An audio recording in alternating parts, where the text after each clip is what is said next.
And as the world continues to react to the passing of Kobe Bryant, tonight's Clippers-Lakers game at Staples, which would have been the first for the Lakers since Kobe's passing, has been postponed.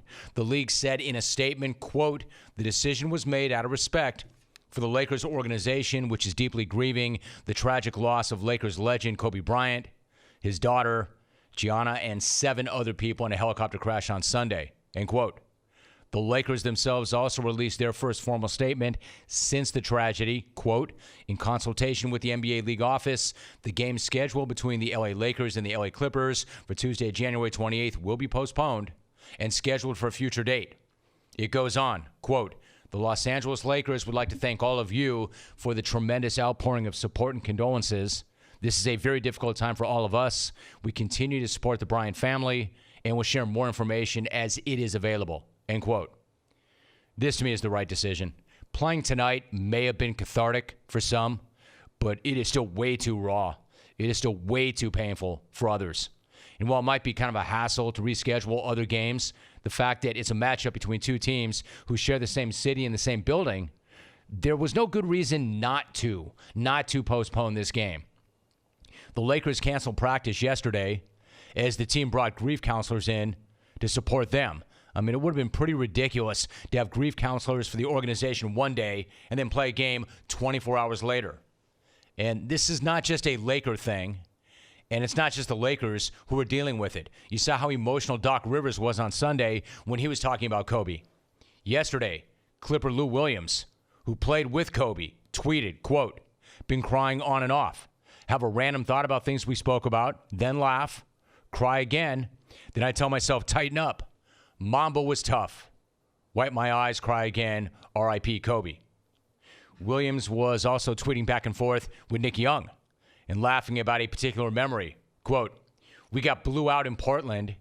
He took everybody's Kobe's and said they couldn't wear it because we was soft." It's a perfect tweet to read.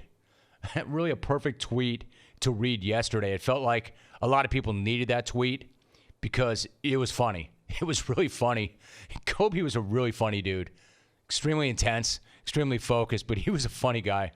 Coming back into the locker room and telling everybody that they were not allowed to wear his shoes because they were soft. That was perfect. Again, it feels like we needed something like that. We needed that moment. We needed that memory.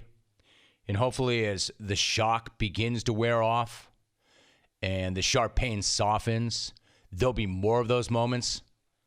But it's going to take time, I would imagine. It is a process. And while there are moments to laugh, and we need those moments, there are still waves and waves of grief. LeBron summed it up in a post on Instagram. Quote, "I'm not ready, but here I go. Man, I'm sitting here trying to write something for this post, but every time I try, I begin crying again just thinking about you, niece Gigi, and the friendship, bond, brotherhood we had. I literally just heard your voice Sunday morning before I left Philly to head back to L.A. Didn't think for one bit in a million years that would be the last conversation we'd have.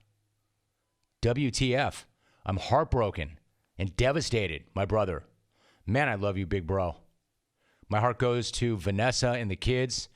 I promise you I'll continue your legacy, man. You mean so much to us all here, especially Laker Nation, and it's my responsibility to put this bleep on my back and keep it going. Please give me the strength from the heavens above and watch over me. I got us here. There's so much more I want to say, but I just can't right now because I can't get through it. Until we meet again, my brother. Mamba for life. Gigi for life." That is so raw. That is so real. That is so personal. And it feels like in some way LeBron is speaking for millions of Laker fans.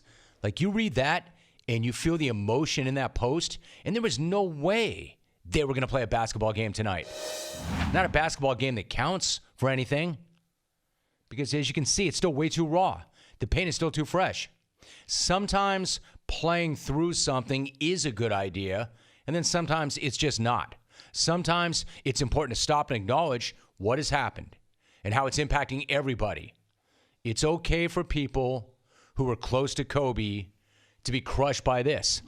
It's okay for people who never met Kobe to be crushed by this. That's how grief works. The truth is, there'll probably never feel like a right time for the Lakers to play after this. But tonight would have absolutely have been the wrong time.